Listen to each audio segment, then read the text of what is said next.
ಕಂಪನಿಗಳು ವಿಐಪಿ ಕಸ್ಟಮರ್ಗಳನ್ನ ಹೇಗೆ ಗುರುತಿಸ್ತವೆ ಅನ್ನೋದನ್ನ ಈ ವಿಡಿಯೋದಲ್ಲಿ ನೋಡ್ತಾ ಹೋಗೋಣ. ನಮಸ್ಕಾರ, ನೀವು ನೋಡ್ತಾ ಇದ್ದೀರಾ ಸುಮನ್ ಟಿವಿ ಬಿಸ್ನೆಸ್. ನಾನು ನಿಮ್ಮ ಮಹೇಶ್ ದಂಡು. ಒಂದು ಪ್ರಶ್ನೆ, ಕೆಲವರಿಗೆ ಮಾತ್ರ ಯಾಕೆ ಸ್ಪೆಷಲ್ ಡಿಸ್ಕೌಂಟ್, ಪರ್ಸನಲ್ ಕಾಲ್, ಪ್ರಯಾರಿಟಿ ಸರ್ವಿಸ್ ಸಿಗುತ್ತೆ? ಅದೃಷ್ಟನಾ? ಅಲ್ಲ, ಡೇಟಾ. ಹೌದು, ದೊಡ್ಡ ಕಂಪನಿಗಳು ಕಸ್ಟಮರ್ಗಳನ್ನ ಹೆಸರಿನಿಂದ ವಿಐಪಿ ಅಂತ ಪರಿಗಣಿಸುವುದಿಲ್ಲ, ಕಸ್ಟಮರ್ ವ್ಯಾಲ್ಯೂ ನೋಡಿ ವಿಐಪಿ ಅಂತ ಪರಿಗಣಿಸುತ್ತೆ. ಅದು ಹೇಗೆ ಅನ್ನೋದನ್ನ ನೋಡ್ತಾ ಹೋಗೋಣ. ಫಸ್ಟ್ ಮೆಟ್ರಿಕ್ ಪರ್ಚೇಸ್ ಹಿಸ್ಟ್ರಿ ನೋಡ್ತಾರೆ. ಅವರು ಎಷ್ಟು ಬಾರಿ ಖರೀದಿ ಮಾಡಿದ್ದಾರೆ, ಒಂದೇ ಬಾರಿ 50,000 ಖರ್ಚು ಮಾಡೋರ ಅಥವಾ ಪ್ರತಿ ತಿಂಗಳು 5,000 ರೂಪಾಯಿ ಖರ್ಚು ಮಾಡೋರ. ಹೆಚ್ಚು ಬಿಸ್ನೆಸ್ಗಳಿಗೆ ತಿಂಗಳಿಗೆ 5,000 ಖರ್ಚು ಮಾಡುವ ಕಸ್ಟಮರ್ ಹೆಚ್ಚು ವ್ಯಾಲ್ಯುಬಲ್, ಯಾಕಂದ್ರೆ ಅವರು ರಿಪೀಟೆಡ್ ಕಸ್ಟಮರ್ಸ್.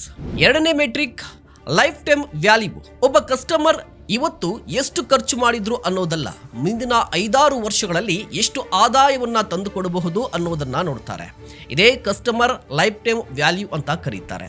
ಅದಕ್ಕಾಗಿಯೇ ಕೆಲ ಕಂಪನಿಗಳು ಹೊಸ ಕಸ್ಟಮರ್ಸ್ಗಿಂತ ಹಳೆಯ ಕಸ್ಟಮರ್ಗಳನ್ನ ರಿಟೈನ್ ಮಾಡಿಕೊಳ್ಳೋದಕ್ಕೆ ಹೂಡಿಕೆಯನ್ನ ಮಾಡುತ್ತವೆ. ಮೂರನೇ ಮೆಟ್ರಿಕ್ ಎಂಗೇಜ್ಮೆಂಟ್.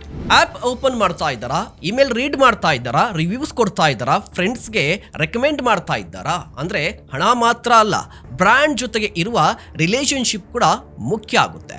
ಇನ್ನೊಂದು ಹಿಡನ್ ಸ್ಟ್ರಾಟಜಿ ಏನಂದ್ರೆ, ಬಹಳಷ್ಟು airlines, hotels, banks, e commerce companies ಕಸ್ಟಮರ್ಗಳನ್ನ ಸಿಲ್ವರ್, ಗೋಲ್ಡ್, ಪ್ಲಾಟಿನಂ ಟೈರ್ಗಳಲ್ಲಿ ವಿಂಗಡಣೆ ಮಾಡ್ತವೆ.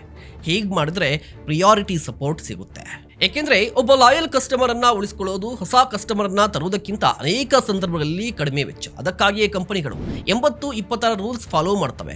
ಹೆಚ್ಚಿನ ಬಿಸ್ನೆಸ್ಗಳಲ್ಲಿ ಸುಮಾರು 20% ಕಸ್ಟಮರ್ಸ್ ಒಟ್ಟು ಆದಾಯದ ದೊಡ್ಡ ಭಾಗವನ್ನ ತಂದುಕೊಡ್ತಾರೆ. ಇಲ್ಲಿ ಬಿಸ್ನೆಸ್ ಲೆಸನ್ ಏನು ಗೊತ್ತಾ? ಬಿಸ್ನೆಸ್ ನಲ್ಲಿ ಪ್ರತಿಯೊಬ್ಬ ಕಸ್ಟಮರ್ ಮುಖ್ಯ, ಆದ್ರೆ ಪ್ರತಿಯೊಬ್ಬ ಕಸ್ಟಮರ್ನ ವ್ಯಾಲ್ಯೂ ಒಂದೇ ಆಗಿರೋದಿಲ್ಲ. ಆದ್ರಿಂದ ಸ್ಮಾರ್ಟ್ ಕಂಪನೀಸ್ ಪ್ರಾಡಕ್ಟ್ ಮಾತ್ರ ಮಾರೋದಿಲ್ಲ, ಕಸ್ಟಮರ್ಗಳನ್ನ ಅರ್ಥ ಮಾಡಿಕೊಂಡು ಲೈಫ್ ಟೈಮ್ ರಿಲೇಶನ್ಶಿಪ್ ಅನ್ನ ನಿರ್ಮಾಣ ಮಾಡುತ್ತವೆ.